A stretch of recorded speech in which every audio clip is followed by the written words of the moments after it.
Hello, everybody. I know that I'm probably confusing you with the title of my YouTube channel, which is Traveling Grandma. Well, guess what? I am a grandma.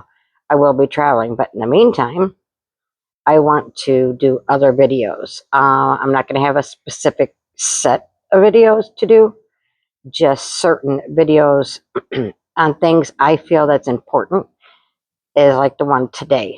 So today, I want to talk about um, kids on social media, YouTube, TikTok, Snapchat, all of those. I watched a video today. I'm sorry, but I watched a documentary today of on Netflix that's called. Sorry, I got notes here. Bad Influence: The Dark Side of Kidfluencing, and it was very disturbing to me. It is about a mother who put her daughter on YouTube, and she was raising her daughter on her own. And this started when the girl was about 9 years old.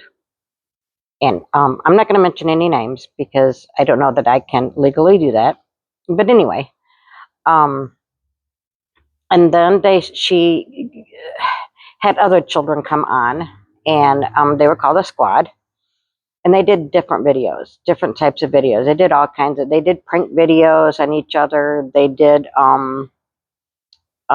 like her daughter would make slime, that kind of stuff. It started out as kid videos. Well, then she had hired a gentleman, much younger man, to be the editor, and then he would set up the different scenes and stuff because it was all staged. So um, this ended up being her boyfriend. He was much younger than she is, and so he had a lot of influence on what videos they did. Um, it got to be where the kids got to be, I don't know, 12, 13 years old. It got to be a little more seductive, I guess you want to say. They would have the kids, do their first kiss or hug, or they had the girls dress a little provocative for their age. One mom was in charge of buying clothing, and according to this mother, she said no, they need to be sexier clothes because she was buying for 11, 12-year-old girls.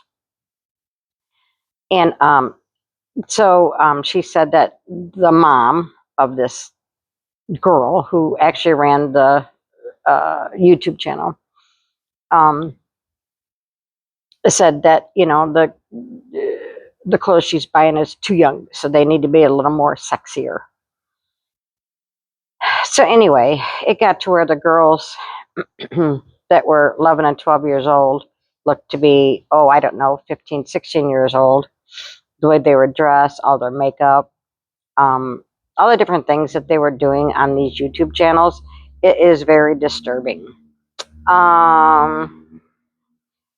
So I want to check my notes here. Anyway, the government hasn't done a whole lot to protect children who use YouTube as a way of financing themselves. Some of these children, that is how they finance their family.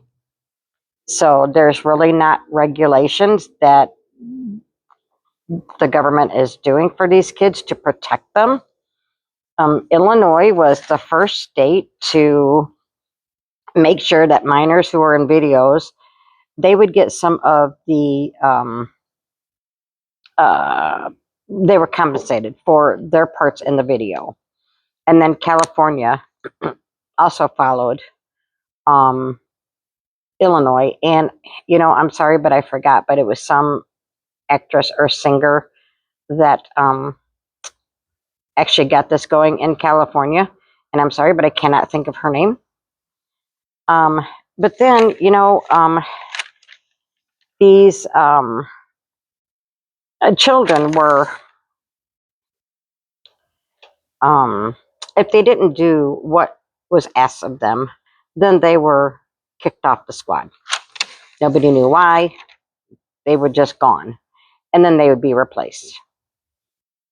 This happened to several of the girls, of the children, because it was girls and boys. And then some of these children started telling their parents, because the parents were, at the beginning, the parents were allowed to be on set, basically. But then it got to where, as time went on, parents were not allowed to be around when the videos were being videoed, being taped. So some of the parents were concerned. So then some of the kids started telling their parents of some of the things that was going on with them. And it was, verbal abuse, sexual abuse, that kind of thing. So they, some of the parents confronted this mother. And of course, she denied it all. And, so she would, if one of the kids left the squad, then the other kids were told they could not associate with that child. They had to block them from any of their social media. They had to delete their phone numbers off their phones, this kind of thing. And listening to this video, watching this documentary, it was like a cult. And she was leader of the cult. They had to do exactly what they were told. They had to dress the way they were told. They had to, and they would get up early in the morning, like 6 a.m. or 7 a.m., and they would film until about 1 or 2 in the morning. And this was 7 days a week, according to some of the kids. Well, anyway, long story short, 11 of these children's parents decided to sue this mother and the boyfriend. They felt that what she was doing was wrong and was illegal. Well, there was a settlement done in 2024 for $1.85 million, and that was split between 11 families. Now, there is a lady, her name is Chris McCarthy. She is a founder of Quit Clicking Kids. She is trying to make it safer through the government, through legislation, for children who are online, who are on different platforms. Now, this young girl, she lost all of her income from YouTube because of all the accusations, all the lawsuits. So she wasn't making any money on YouTube anymore, so she had to figure out how she could make money, her mother. So they went on Brand Army, apparently, as a platform. Never heard of it. But what it is they make content. Now, according to this girl, they can't do nudes, but they make content, and then anybody who wants to see it has to pay to see that post. And it's different. It costs different. It can be $35, it can be $65. But the thing is children can be 13 to post on this Brand Army. But to be able to look at any of the videos, you have to be 18 or older. So adults are being able to pay to watch children. And let me tell you, some of these videos this young girl did at 13, 14 years old were very, very adult, if you know what I mean. So this is just like on this Brand Army, it is predators taking advantage of watching children. This is how we get cyber stalking. This is how we get physical stalking. I watch YouTube. I don't watch regular TV, but I watch YouTube and I watch families. And there's one family that I watched that they no longer have their children on YouTube because of, I don't know what happened, but apparently one of the kids were approached by somebody. And it's very scary when your children are approached by people you don't know. Yes, you put your life out there, But that doesn't give people the right to just approach children. So I think if we fight along with this Chris McCarthy and anybody else who's trying to uh, get it to where um, children are regulated um, on YouTube, then that's going to be safer for them. This mother was never charged with anything. She still was able to do these. She got a new squad, new children, because all these other kids, they just quit. So she continued to do what she's been doing.